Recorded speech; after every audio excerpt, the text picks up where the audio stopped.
Hello hi friends, இன்றைக்கி வந்து நம்ம பாசிப்பருப்பு பாயாசம் தான் பார்க்க போகிறோம். காலைல டீ போட்டதில் கொஞ்சம் பால் இருந்தது. அந்த பாலில் வந்து பார்த்திங்கன்னா பாசிப்பருப்பும் ஜவ்வரிசி ரெண்டையுமே வந்து பார்த்திங்கன்னா நல்லா வாஷ் பண்ணி வேக விட்டுருக்கேன். நீங்கள் குக்கரில் வச்சாலும் வச்சுருங்க, நான் குக்கரில் வைக்கலை. நான் அப்படியே அந்த பால் காய்ச்சல் அந்த சட்டிலே வந்து பார்த்திங்கன்னா பாசிப்பருப்பும் என்ன சொல்கிறது ஜவ்வரிசி வெந்துக்கிட்டு இருக்குது. நல்லா ஃப்ரெண்ட்ஸ், இப்போ பாருங்கள், நம்ம போட்ட ஜவ்வரிசியும் பாசிப்பயிரும் நல்லா குழஞ்சி அந்த பால்லே நல்லா வெந்துருச்சு. எனக்கு வந்து கொஞ்சம் பத்தலை ஊட வந்து நான் கொஞ்சம் தண்ணி ஊற்றினேன். ஏன்னா வேக வேக வந்து உங்களுக்கு தண்ணி இழுக்கும் இல்லையா, அதனால் அந்த பால் பத்தலை, அதனால் கொஞ்சம் தண்ணியை ஊற்றிருக்கிறேன். அப்படியே வந்து பார்த்திங்கன்னா ஏலக்காய் ஒரு 5-6 ஏலக்காவும் நம்ம போட்டாச்சு. இப்போ பார்த்திங்கன்னா இதில் நல்லா நெய் விட்டுருக்குறோம். நெய் நல்லா உருகி வந்துருச்சு. அதுக்கப்புறம் பார்த்திங்கன்னா கொஞ்சம் முந்திரி பருப்பு கிஸ்மிஸ் பழம்லாம் போட்டு வறுத்து எடுத்துக்கலாம். இப்போது முந்திரி பருப்பை நல்லா நெய்யில் வறுத்து வச்சிட்டோம் அப்படின்னா நம்ம வந்து இது நல்லா இதில் வந்து வெல்லம் சேர்க்கணும்.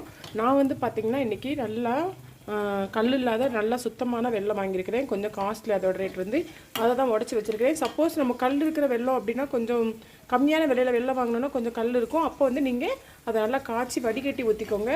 இப்போ வந்து நான் பார்த்திங்கன்னா அந்த வெல்லத்தை வந்து பாருங்கள் நல்லா தட்டி பொடிச்சு வச்சுருக்கிறேன். இப்போ இது நல்லா இன்னும் கொஞ்சம் வேகட்டும். வெந்ததுக்கப்புறம் நம்ம இந்த தட்டி வச்சுருக்க இந்த வெல்லத்தை போட்டுக்கலாம்.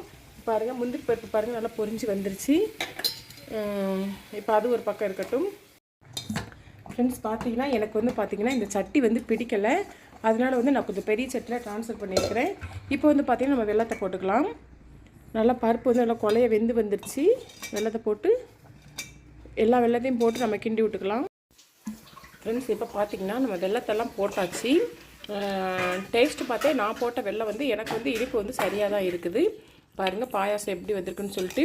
இதில் வந்து பார்த்திங்கன்னா நீங்கள் குங்குமப்பூ உங்ககிட்ட இருந்தால் கொஞ்சம் குங்குமப்பூ போட்டுக்கோங்க. இறக்குற ஸ்டேஜில் என்கிட்ட குங்குமப்பூ இல்லை, ஆனால் மில்க் மேடு கொஞ்சம் இருக்குது. மில்க் மேடு கொஞ்சம் ஊற்றிக்கலாம்.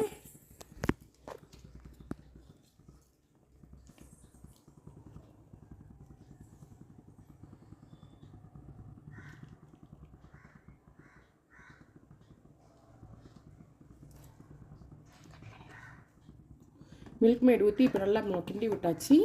பாருங்கள், ஏன் மில்க் மேடு ஊற்றுறோம் அப்படின்னா அது இப்போ மில்க் மேடு ஊற்றி நம்ம பாயாசம் செய்கிறப்போ அதோட டேஸ்ட் வந்து இன்னும் கொஞ்சம் ரிச்சாக இருக்கும். அதுக்கு தான் இது கூடயே வந்து நீங்கள் குங்குமப்பூவும் இருந்து போட்டுட்டீங்க அப்படின்னா இன்னும் ரிச்சாக இருக்கும். நான் இன்னும் ஸ்டவ் ஆஃப் பண்ணல, சிம்மில் தான் வச்சு தான் நான் எல்லாமே பண்ணிகிட்ருக்கிறேன். இன்னும் வந்து பருப்பு இன்னும் கொஞ்சம் குழஞ்சா பருப்பு எந்த அளவுக்கு குழையுதோ அந்த அளவுக்கு திக்னஸும் டேஸ்ட்டும் நல்லாயிருக்கும். இன்னும் ஒரு 2 நிமிஷம் மில்க் மேடு ஊற்றி இருக்குது. இன்னும் ஒரு 2 நிமிஷம் வந்து நல்லா இது வெந்துட்டுருக்கட்டும், அப்புறம் பார்க்கலாம். ஹலோ ஹாய் ஃப்ரெண்ட்ஸ், இப்போ பாருங்கள் மில்க் மேட் ஊற்றுனதுக்கப்புறம் நம்மளுக்கு நல்லா வந்து உங்களுக்கு பார்க்க வந்து பாயாசம் எப்படி தான் இருக்கும். ஆனால் நம்ம இறக்கி வச்சுட்டோம்னா நல்லா கட்டிப்பட்டுரும். இப்போ பார்த்திங்கன்னா நம்ம வறுத்து வச்சுருக்கோம் இல்லையா, இதை வந்து நம்ம அப்படியே ஊற்றிக்கலாம்.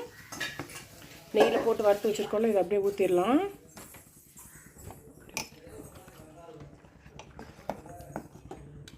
இதுக்கு வந்து நம்ம எவ்வளோக்கு எவ்வளோ நெய் கூட ஊற்றுறோமோ அவ்வளோக்கு அவ்வளோ டேஸ்ட் நல்லா இருக்குங்க. முந்திரி பருப்பு கிஸ்மிஸ் பழம் நீங்கள் கூட வந்து எக்ஸ்ட்ரா வந்து பிஸ்தா வால்நட்டு என்ன நட்ஸ் இருக்கோ போட்டுக்கலாம். இது கூட கொஞ்சம் பேரிச்சம்பழமும் கூட நீங்கள் கட் பண்ணி போட்டுக்கலாம். அதுவுமே வந்து டேஸ்ட் நல்லாயிருக்கும். அதாவது பாயசம் பார்க்க நல்லா ரிச்சாக எம்மியாக இருக்கும். நீங்கள் பேரிச்சம்பழம் இருந்தாலும் போட்டுக்கோங்க. அதேமாதிரி நான் சொன்ன மாதிரி வால்நட்ஸு பிஸ்தா பாதாம் பருப்பு இந்த மாதிரியும் நிறைய சேர்த்துக்கலாம். பாருங்கள், நம்ம பாயாசம் வந்து சூப்பராக ரெடி ஆயிடுச்சு. அவ்வளோதான். இந்த மாதிரி நம்ம பால் பாயாசம் சேமியா போட்டு செய்கிறத காட்டிலும் இந்த மாதிரி பருப்பு பாயாசம் செய்கிறது நல்லது. பார்த்திங்கன்னா நம்ம நல்லா நெய் நிறைய விட்டுருக்கிறதுனால வாசம் அப்படியே வீடு ஃபுல்லாக கமாலிக்குது. நல்ல ஒரு வாசமாக இருக்குது. இது வந்து ரொம்ப ஹெல்த்தியான பாயாசம். இதே மாதிரி சம்பா ரவையிலும் ஒரு பாயாசம் செய்யலாம். அதே நான் ஒரு நாள் வீடியோ போடுறேன். கணிதா சிஸ்டர்னு ஒருத்தவங்க வந்து பருப்பு பாயாசம் எப்படி செய்யறதுன்னு கேட்டிருந்தாங்க. அவங்களுக்காண்டி தான் இன்றைக்கி நான் செஞ்சு இந்த வீடியோ போடுறேன். கணிதா சிஸ்டர், நீங்கள் நம்ம யூடியூப் சேனலில் இந்த பருப்பு பாயாசம் எப்படி செய்யறதுங்கிறத நான் போட்டிருக்கிறேன். வேணா நீங்கள் பார்த்துக்கோங்க. Okay friends, okay bye.